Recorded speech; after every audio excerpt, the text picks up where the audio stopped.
Hey, everybody, welcome to Odd and Untold, the podcast where we talk about all things strange and spooky. And this week, I'm going to do some more reading from a book. I'm not going to do any internet stuff this week. This week's going to be from a book again.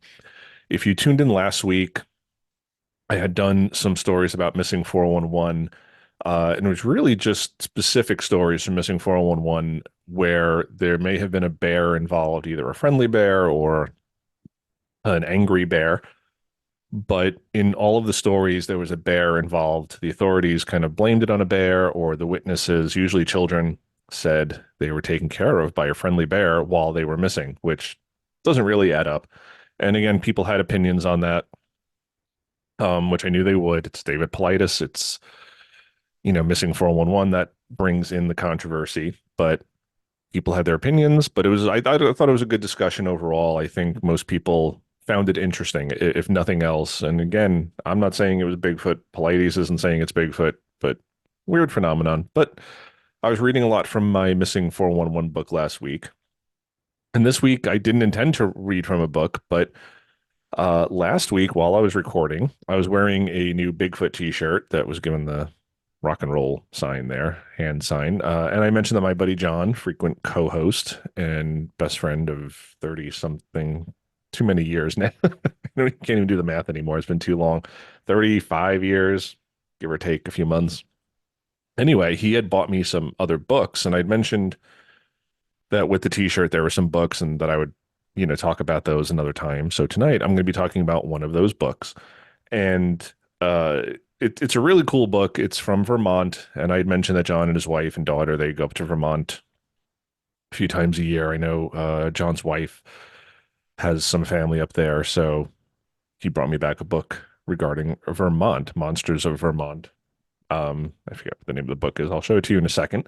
But it reminded me of another book that I have, and I had mentioned on the show before called The Field Guide to North American Monsters, and this is by and it's blacking out on me here. W. Hayden Blackman.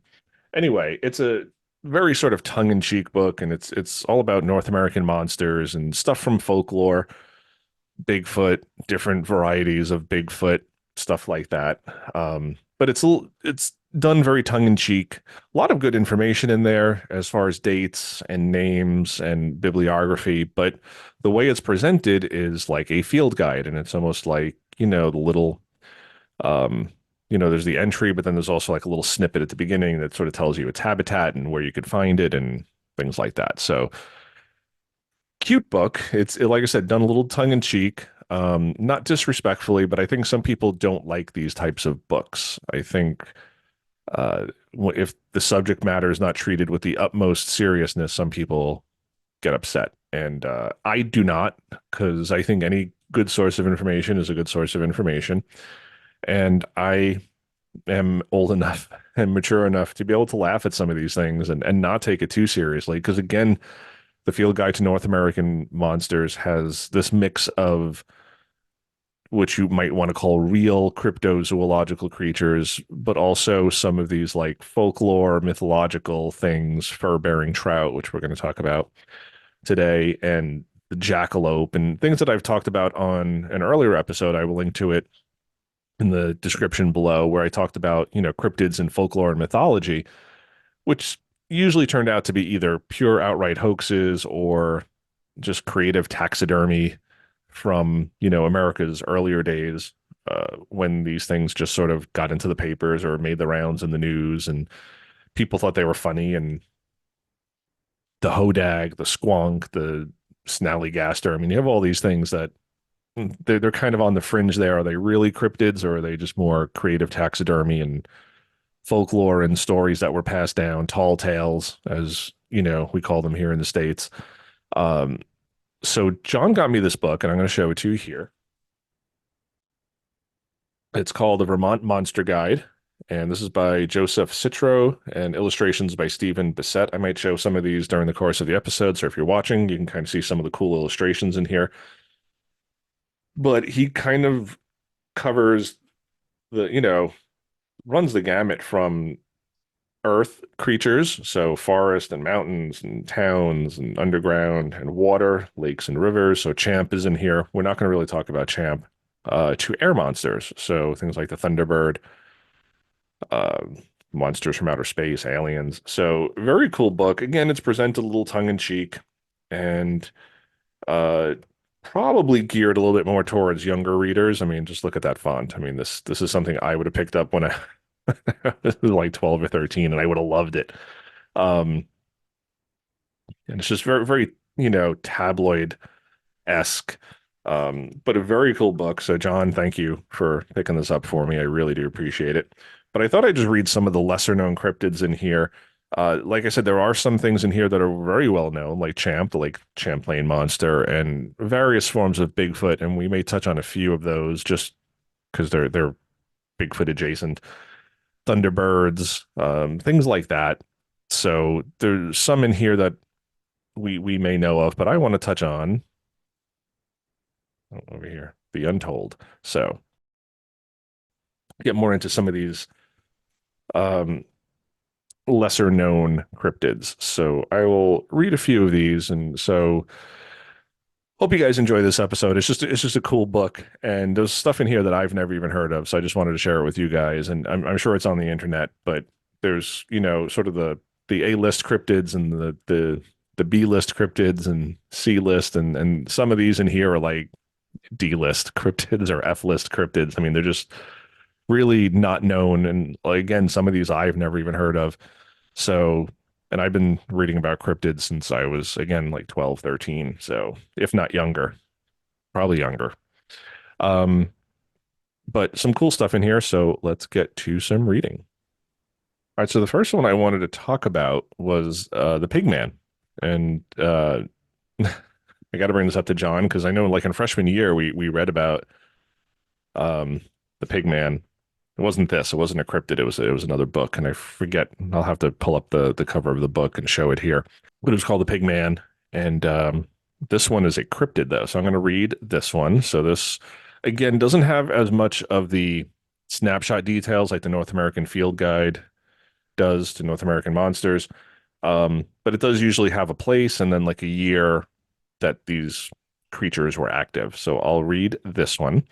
Location is in Northfield. Dates from 1971 to present. In 1971, citizens of Northfield knew something was wrong. A boy had vanished from a remote hill farm. He just blinked out of existence.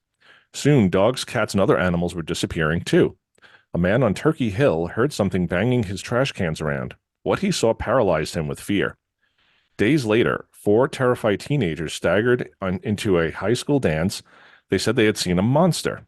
Exclamation point. So again, this is a little tabloidy here. Each had had a good look at it. The descriptions matched the Turkey Hill witnesses. The creature was big, tall as a man, stark naked, and covered head to foot with long, light-colored hair. Whatever it was raced away on 2 feet, so bipedal. But the scariest thing was its face. There was nothing human about it. Contrary to all experience and logic, it had had the hideous features of a pig. More curious encounters followed. Many occurred between an old pig farm near a Union Brook and a dark, wet woodland known as the Devil's Wash Bowl. Upon exploration, crude bedding was discovered at both locations, along with piles of bones and the half-devoured carcasses of cats, dogs, and other small animals. It appeared that something had made its home first at Pig Barn, then relocated to the caves at Devil's Wash Bowl. People passing the wash bowl at night reported unidentifiable howls and screams. Many saw a fleet white something dart past their headlights and into the woods. Once the creature jumped onto a vehicle's hood, scaring the poor driver half to death. Again, its most memorable feature was a hideous pig-like face. When a young couple went parking near the wash bowl, their evening of bliss turned to horror. As the boy got out to answer nature's call, something seized him, pummeled him, and hurled him against his car. The shaken youth added another detail to the monster's description. The creature's hands were not like those of a pig or a man. It had long nails like claws. Prints found in the moist soil suggested cloven or hooved feet, which a pig would have. Now the creature's crimes had escalated from animal snatching to assault. Local police investigated but found nothing. In time, the pigman appeared less frequently, then not at all. Quite possibly, he eventually died of starvation, suicide, or a hunter's bullet. Or perhaps he's still there, now in middle age, skilled at concealment and far too cautious to ever show himself. The mystery is not so much where he went, but where he came from in the first place, and why. How can we account for this bizarre behavior and grotesque appearance? What, we must ask, could cause such a monster to be? Descriptions of the pigman were always the same. It looked like a person, but had that preposterous pig-like face. The porcine phantom stood a good 5'8" to 5'10". He walked upright. His body was naked and completely covered with light, maybe white hair. Pigman had long claws, possibly cloven feet. It could move very fast. So, this is an interesting one. Um, when I'm reading this, I'm hearing a lot of this sort of lover's lane monster trope that we hear a lot. And usually it's attributed to Goatman, not Pigman. And it usually looks like a pan or like a satyr.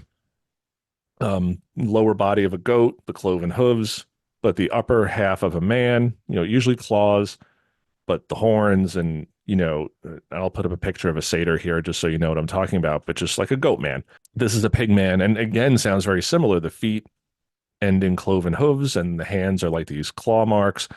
But again, with the goat man, you would hear a lot of these stories about these lovers' lanes and teenagers being attacked, and this creature jumping on the hood of the car and slashing at the occupants, and sometimes scratching the car up, and sometimes it would have a weapon. Sometimes it just used its hands. But it was always kind of like in these lovers' lanes. So very interesting correlation. Do I think this one's a cryptid? Not really. This to me sounds more like perhaps a homeless person or a mentally ill person living in the woods. It doesn't sound especially large, 5'8" to 5'10". Human, naked. Again, when you're outside at night and someone ugly or hideous or dirty, or their face is contorted because they're angry or they're mentally ill, they could look like a pig. So just one of those things to consider. Cool story. Again, I like it just because I can harken it back to the Lover's Lane monsters, Goatman, things like that, which again, I don't really think of as actual cryptids. They just tend to live in that realm of like folklore or stories that, adults make up to scare teenagers from, or kids from going into the woods, or teenagers from going to lovers' lanes. Like, don't go get pregnant, or a goat man will get you, or pig man will get you. So, like that one. Cool story. But again, very sensationalistic writing, lots of exclamation points, and it does seem to be geared for a less mature audience. So, John knows who he's buying for. Thanks. Okay, so the next one I want to talk about is monster cats, and we see this a lot in the Northeast. Just and we'll kind of get to that, but lots of these monster cats are seen in the Northeast, and Vermont is no exception. So for this one, the location is various, and the date is prehistory to present. So I will read this entry. It is not unusual to see cats in Vermont. They scratch in every yard, snooze on every porch, and torture small chipmunks and mice. But monster cats are another story. Large mystery felines have been spotted all over the state. They are called catamounts, mountain lions, cougars, giant panthers, and there's the other mysterious subset of long-legged cats unheard of in this region. All have one thing in common. They're not supposed to be here. So I had done an article years ago, and I will link to this in the description, on the blog where, uh, you know, nature services up here, rangers and scientists and everything will say that there are no big cats left on the East Coast or in the Northeast, but yet people see them all the time. So is it a cryptid? Not necessarily, but it's something that should be extinct here, and yet people always see signs of them. Josh and I saw big cat prints when we went hiking and camping at John Pond a couple of winters ago. It was like February of 2020, and right behind our lean-to were big cat prints. So they're here, and forest rangers can say no, but they are around. So let me continue. But giant cats, 4 to 7 feet long, have been seen regularly since long before the alleged last catamount was shot by Alexander Crowell in Bernard back in 1881. Today, the question is, do such creatures still roam Vermont hills? Authorities say no, yet people keep seeing them. I saw one myself back in 1991 while traveling with a companion north on Route 89. It was late afternoon. The road was clear with plenty of light. Near Bethel, we saw something crossing the road. As we got closer, it became clearer. There could be no doubt about what it was. The mega cat stopped at the roadside, glanced casually at our oncoming car, then sprang into the bushes. Catamounts are back. They lived here once, maybe now they only visit. Generally, they're harmless. They just appear and vanish, leaving witnesses scratching their heads. But occasionally, these monstrous entities leave their mark, and it's worse than the scratched tree trunks, paw prints, or scat. For example, over 4 days in late October 1991, something attacked livestock in an Orwell barn. 14 heifers and one cow were mutilated, their sinuses crushed, their faces sliced to ribbons. Obviously, the culprit was something big. Farmer Kenneth Pope and veterinarian Dr. Kent Anderson concluded a large cat was responsible, a cat bigger than a house cat, bobcat, or lynx. The notion was reinforced because the mutilated animals were left alive. Cats have a habit of playing with prey. They will attack without killing. So again, this author has seen one. Josh and I have never seen a large cat in the mountains, but again, we in the Adirondacks found these paw prints like behind our lean-to. Luckily, never saw anything. Luckily, it never came into camp that we are aware of. We never found any other prints once we were there, but it was very clear that this was not coyote tracks or deer prints. Very clearly cat prints and very big. And it was a little unsettling because, again, in the winter, we're kind of like, we'll sleep fine. There's no bear. But big cats you got to worry about. So we were a little worried on that trip, but luckily nothing came in. But yeah, as I said, authorities will tell you that these big cats are extinct here. Not that they're completely gone from the world, but they shouldn't be here. And yet people keep seeing them. There's constantly reports. And again, I'll link to my article down below so you can read that. And it's from years back. I forget how many years ago now, probably 5, 6 years at this point. Feels like yesterday that I wrote the article, but anytime I do that, I'm like, oh yeah, that was like last year. I go back and look and it was like 2012. So it could have been further along than that. But the point of the matter is people still seeing mountain lions and cougars and big cats out here in the Northeast when we're being told we're not supposed to be. So make of that what you will. So this next story is a creature called the hopping horror. And this one is kind of like what I was mentioning before, sort of Bigfoot adjacent, probably a Bigfoot type creature, but we'll get into that. Location is East Dorset, Manchester, and environs. Date is 1999 to present, question mark. So the 1999 gets me a little bit. So I will read this entry.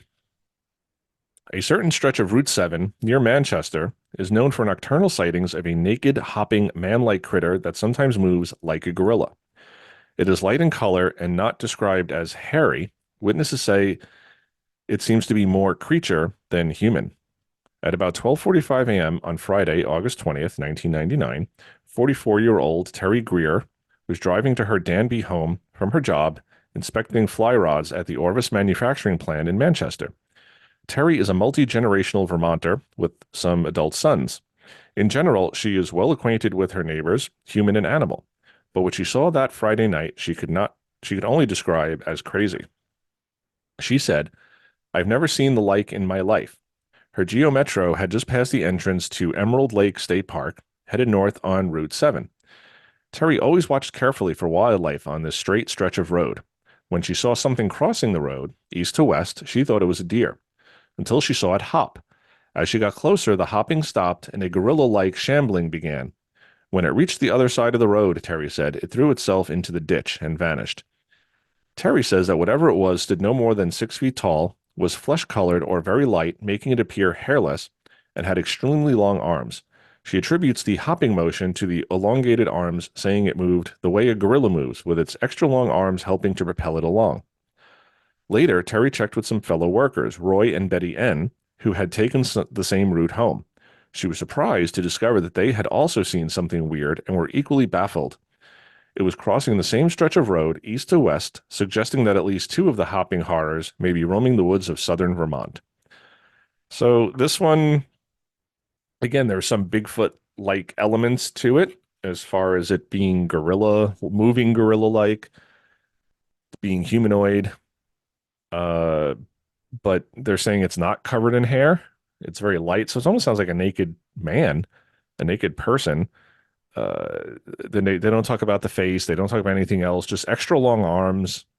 So could this be an escaped primate from a medical research lab? Could this again be a homeless person or a mentally ill person who's in the woods?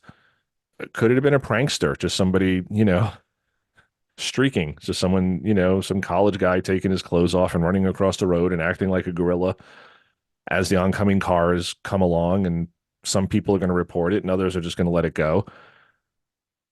I'm not sure where I stand on this one, but I never heard of this one. So the hopping horror, and it's interesting that other people saw it, I guess, but to me, this doesn't sound like Bigfoot. It sounds like probably a person, probably either a crazy person or someone just pranking people. So make of this one what you will as well. Okay, so this next entry I've talked about before. I believe Scott and I have mentioned them, and I mentioned it in the cryptids of folklore and mythology. So this is would be like the little people, Puckwudgies, things like that. We're always talking about Bigfoot and 8 foot tall, 9 foot tall beings. These are smaller, so but they're in Vermont. So I'm going to read this entry, and then we can talk a little bit about the little people. So location is various, the date is ongoing, and the article says these mini monstrosities, the little people, are people in name only. Some live underwater, like and I'm going to butcher this name, Manogemas Manogemasok. I'll type it up on the screen here so you can look at it. Who are a bit evil, although that is offset by their shyness. It is better to avoid them, but if you encounter one, it will take off, being more afraid of you than you are of it. Those who have been seen by them say they have extremely thin faces like axe blades. They speak in low, squeaky voices that are quite chilling to the human ear. These little people work at night, performing inexplicable tasks such as crafting round stones identical to those found at Button Bay on Lake Champlain. A modern explanation of these quasi-human critters suggests that they might be interdimensional, or at least two-dimensional, because they can be seen if viewed from the front, but if they turn sideways, they vanish. Native Abenaki little people, the Mikumwisu, are very powerful. They are tasked with defending the world against monsters. Iroquois little people, Zhogeo, guard the entrances to caves that lead to inner earth, where monsters are penned up so they cannot hurt people. In this way, the Zhogeo seem to help mankind. However, they also will defend their territory from trespassing humans, so to them, maybe we are the monsters. In certain Native American traditions, as in the Celtic fairy faith, even talking about the little people is frowned upon and considered dangerous, so maybe we should stop here. So yeah, we've talked about the little people before. I think maybe even Heidi Worley on Alaskan Cryptids, that episode, I'll link to that below too. I think we kind of touched on little people, Puckwudgies, and again, you hear about this a lot in New England, Massachusetts, the Bridgewater Triangle, Vermont. There's these legends of these little people, and they're called different things. And I think Puckwudgie is the most common one that's used, but I mentioned a few other names for them here. And typically, they're not necessarily friendly. They're little, and in the best case scenario, they're usually described as mischievous. And in the worst case, they're dangerous. They will kill you. They will lead you into the woods. They will trick you into following them till you get lost and then you die in the woods, or they have weapons, or they mimic human speech. Like there's all sorts of not good characteristics attributed to them. So not sure what to make of that. Bigfoot can go either way. Again, people will talk about friendly Bigfoot. People talk about bloodthirsty Bigfoot who want to murder you and everything in between. The little people, the Puckwudgies, those from fairy lore or Native American lore or Celtic lore, they're always again that they're either just dicks or they're out to murder you. And the best case scenario is that they're just going to be mischievous dicks and play games with you and taunt you and tease you. So they're not really good in any sense of the word. They're not the type that's going to help you out of the woods. They're not the type that's going to be friendly to you. So who knows? But wanted to mention that because we have touched upon it in other episodes previously, and I have yet to really do an episode on Puckwudgies or the little people. We mainly talk about Bigfoot and the big people. So someday maybe I'll get to the little people. So this next story is a very short entry, and I'm going to put a picture up on screen. This comes from a postcard from Vermont, and this is the human-faced calf. And I'm going to read this, and then I'll give my thoughts on this. So the location is Lunenburg, and the date is January 12th, 1913. Evidence of this grotesque mystery from Lunenburg was discovered by Charles Jordan, a single postcard in an otherwise unremarkable souvenir album. Printed on the card, an inscription says, "The celebrated human calf, born in Lunenburg, Vermont, January 12th, 1913." The picture shows exactly that, the body of a calf with a human-like face. The fate of this cowboy is unknown. Bad joke there, cowboy. After so many years, it's unlikely he would still be alive if he ever was. So I had never heard of this, but again, this sounds like something out of the playbook of creative taxidermy or creative photography. Again, you're looking at the postcard here.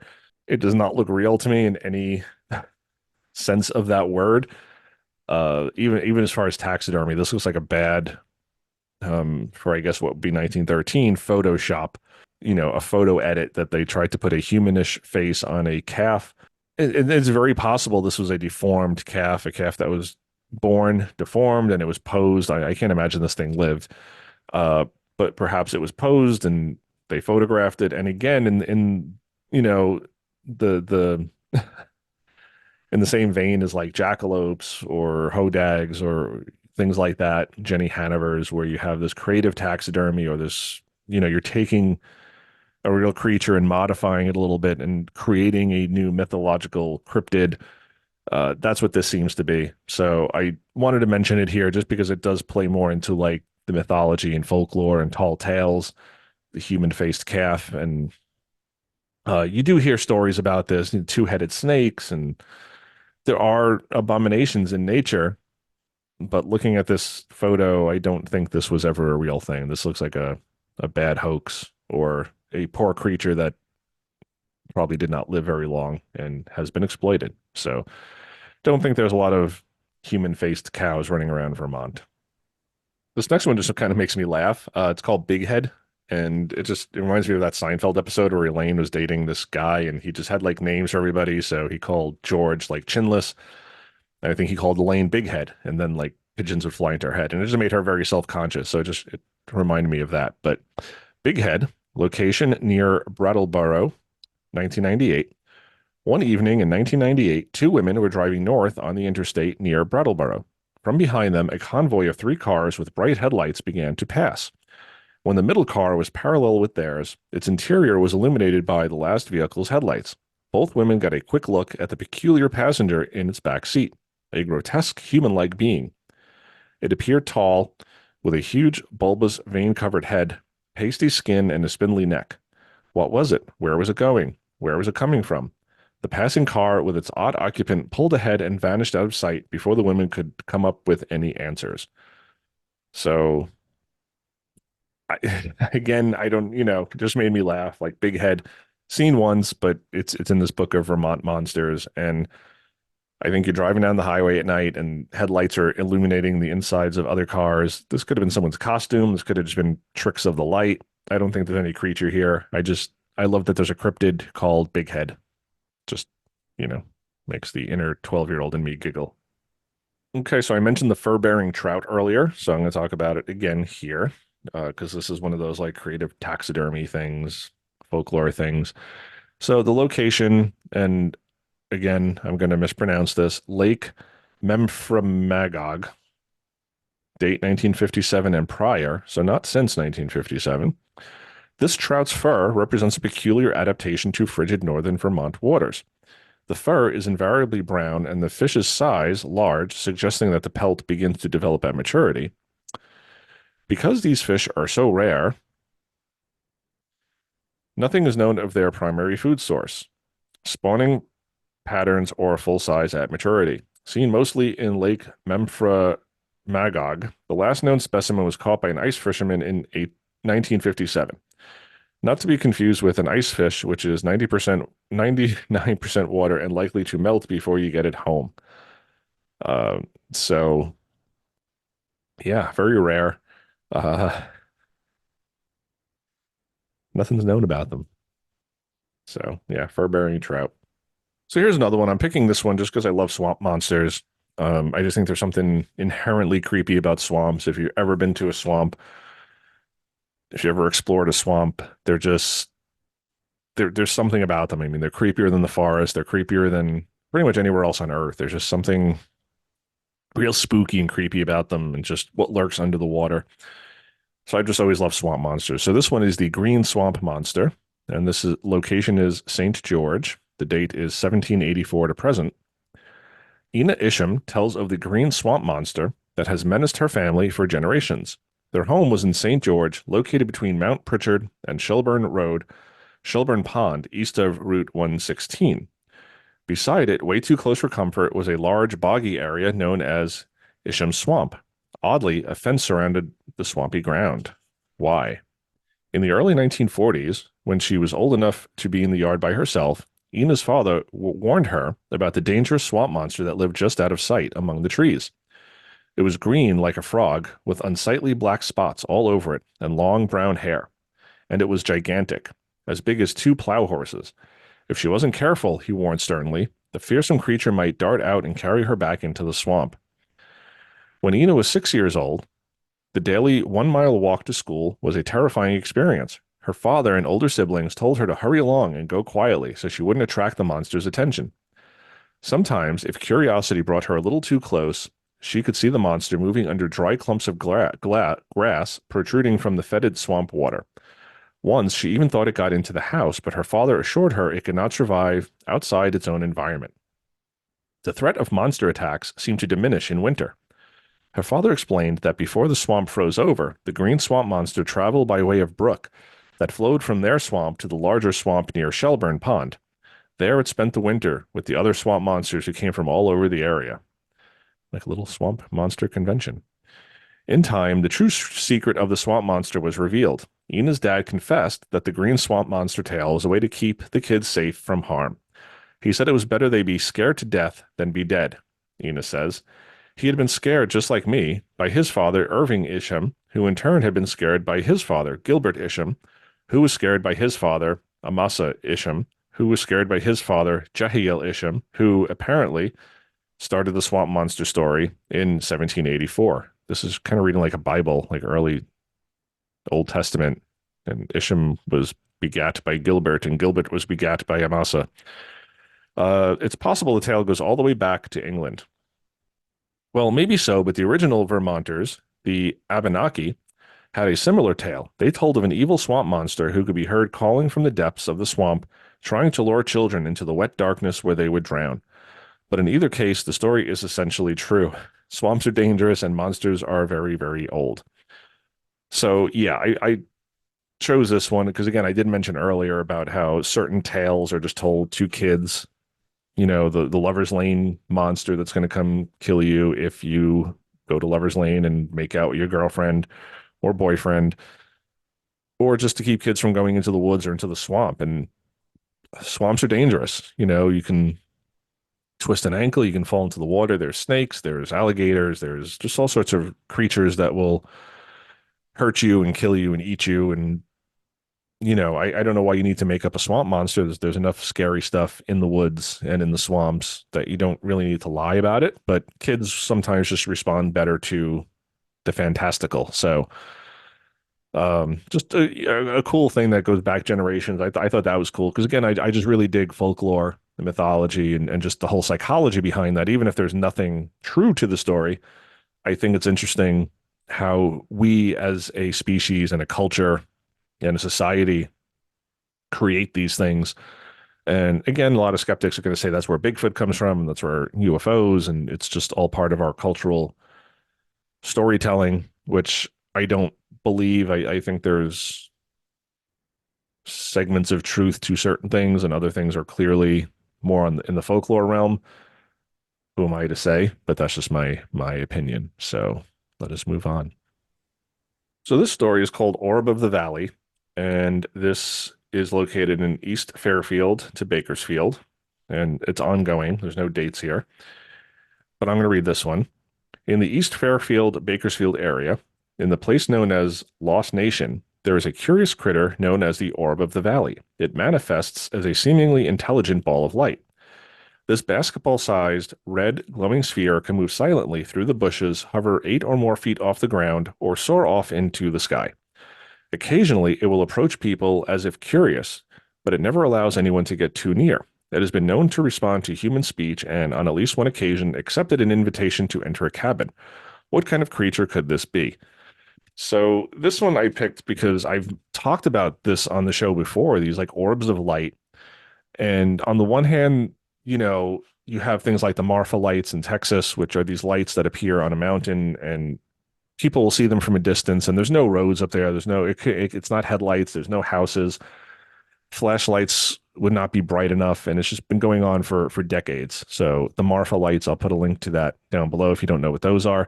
But I've mentioned these orbs on the show before, and we've talked about this, stories from Reddit, stories from people that I know, myself personally has seen these weird orbs, and some, other people's stories are better than mine. I caught like a fleeting glimpse of these like orangish orbs here on Staten Island, just like floating by someone's second floor window one night while I was out for a walk. But you do hear a lot of these stories about these lights in the woods, and people will call them orbs. Some people call them St. Elmo's fire or swamp gas, uh, will-o'-the-wisp. So there's all sorts of stories about lights in the woods, and this goes back to colonialism. This goes back to when, settlers first arrived here and they would have these stories. I guess they didn't have this in Europe. But these weird lights in the woods, will-o'-the-wisp or St. Elmo's fire, and again, scientists say this is simply vegetation dying and releasing gases, and they're sort of, what's the word I'm looking for? But they glow. These gases glow. They're bioluminescent. It's not the word I'm looking for, but they kind of emit light and they look like these orbs. But so many people have just reported seeing these orbs that seem to move intelligently. It's not just swamp gas rising up or just kind of hovering there and being illuminated. They'll see these lights moving and they seem to respond intelligently to someone approaching them. They'll go out or they'll run away or fly away. People will often mistake them as an oncoming flashlight. They'll be in the woods and, oh, someone's coming. And then it disappears and there's clearly nobody there. And it's like, well, we just saw a flashlight. We just saw an orb of light. So you do have these stories of orbs of light. I don't know if it's a creature. I don't know if they're alive, but again, a lot of people will say that they're intelligent. I've heard stories of them. They appear to just be like stopping by windows and looking in windows and a random ball of something, if it's energy, if it's something we just don't understand yet, emitted by the earth, if it's just a little ball lightning, things like that, you wouldn't expect it to flee from people coming towards it. It wouldn't respond to people speaking. It wouldn't be looking in people's windows. It wouldn't go to a window and stop and then move to the next window and stop and kind of look in the window and then zip off. It's just weird behavior for something that's supposed to be naturally occurring random energy. So I thought that was weird. So I'm going to end that there. There's a lot of stories in here, but it's a cool book, and I just thought I'd go over some of the weirder stories in that book. So again, I just want to thank John for picking that up for me. And he got me another book from the Cloisters here in Manhattan, and that has more like folklorish, legendary creatures, and it's done much more classily. Is that a word? But like this is a little bit sensationalistic. Um, if you can see the covers here, but a very cool book. And again, probably targeted for a slightly younger audience than adults, probably like, young teen, adolescents. But a very cool book if anybody wants to get into, if their kids are interested in cryptozoology. It's a really cool book about Vermont. And I learned things, I will research some of these things and try to learn more about them because I hadn't heard about them because they're more local legends. And some of them, yeah, could be tied to like Thunderbirds or lake monsters or Bigfoot or, UFOs. But the specific legends always interest me. It's not, Bigfoot is not just Bigfoot. Everywhere, you have the Missouri Monster, which I think I'm wearing the t-shirt for, Momo. So you have all these like sort of more localized iterations of these creatures or these legends. So books like that, my jam, totally my jam. So John, thank you. And like I said, I think I'm going to wrap things up there. I'm going to try to insert a little bit of John in here, just a little outtake from a recent episode, because he couldn't be here tonight. He's a little under the weather this week, a lot under the weather. But I have a little outtake for you guys, and I'll throw that in here. And in the meantime, check out our merch store. We have hoodies and sweatshirts and hats and mugs and all sorts of cool stuff. The link is in the description below. And please keep leaving the comments. I love interacting with you guys. We have regulars, we have new people every week. Again, all I ask is that you guys be respectful. Every now and then we're getting like really rude comments and people who are just so determined to get their point across. And when you kind of when I try to go back and forth with them a little bit, and just have a dialogue, they get angry. And then before you know it, it just quickly devolves into name calling and all caps and yelling. And I don't want that. Like, you want to disagree with me? Feel free to disagree with me. I try to throw things out there when I talk about things like the BFRO being controversial or David Politis being controversial. I know there are people out there who don't like him. I fully admitted that, so if somebody wants to come after me because of David Politis, you don't have to agree with him, but bring me a good argument other than, you think he's a jerk or you think I'm a jerk because I believe him. And it's just, try to keep things respectful and civil, and then I don't have to delete comments. I don't want to have to delete comments. I like having conversations with you guys. So if you're new here and you want to talk, please do. Shoot me an email, jason@oddanduntold.com. Leave a comment in the comments below. Like, I'm very happy to chat, very happy to talk to you guys. Just, again, be respectful to me, be respectful to my guests, and be respectful to the other commenters. These are our fans. These are people. These are our friends, they're our friends now. They're not just fans, they're our friends. And we just want everybody to be respected and treated well and to have open discussions here and not arguments. There's nothing to argue here. None of us are experts. None of us know 100% what happened in any of these stories and any of these encounters. So just keep that in mind, that we're all just speculating here, and your opinion is no better than mine, or my opinion is no better than yours. We're just here to spark discussion and communication. So in the meantime, everybody, question everything. And until next week, rock and roll. Stay tuned for a little outtake with John. I wanted, what is your catchphrase? Welcome to Odd and Untold. Can you say it for me? Yeah. Hey everybody, welcome to Odd and Untold, the podcast where we talk about all things strange and spooky. I'm writing really slow. So say that again. Hey, everybody. Hey, everybody. Welcome to Odd and Untold, the podcast where we talk about all things strange and spooky. Cool. I just wanted to write that down. If you wanted to do like a blooper thing, I could say the line. Oh, yeah. Go for it. I love the line. All right. And I could do it in different voices, maybe. Yeah, go for it. So where I can read it. All right. Hey, everybody. Welcome to Odd and Untold, the podcast where messed it up already. What's the line? You have to feed me though. You need to hold it up. Like a cue card. Yeah, I need a cue card because I just screwed that up. This is, hey, everybody. Welcome to Odd and Untold. Yeah. The podcast where we talk about all things strange and spooky. Okay, and there you go. I missed the word. Okay, let me try again. All right. Hey, everybody. Welcome to Odd and Untold, the podcast where we talk about all things strange and spooky. Yes. Let me try to do an announcer's voice. Hey, everybody. No, that doesn't work. Hey, everybody. Oh, that might actually work. Yeah. Hey, everybody. Welcome to Odd and Untold, the podcast where we talk about all things strange and spooky. There you go. Like the Chuck Scarborough thing. Yeah. Oh, Chuck Scarborough. I saw him once in real life. He was such a nice guy. Was he? Yeah. We said hello. He's like, hello. And it's like, oh, big fan. It's like, oh, thanks. That's really nice of you to say. Such a nice guy. That's cool.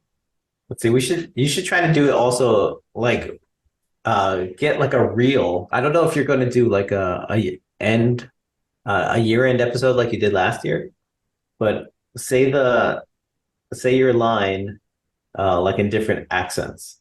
Like, hey everybody, welcome to All and Untold, the podcast where we talk about all things strange and spooky.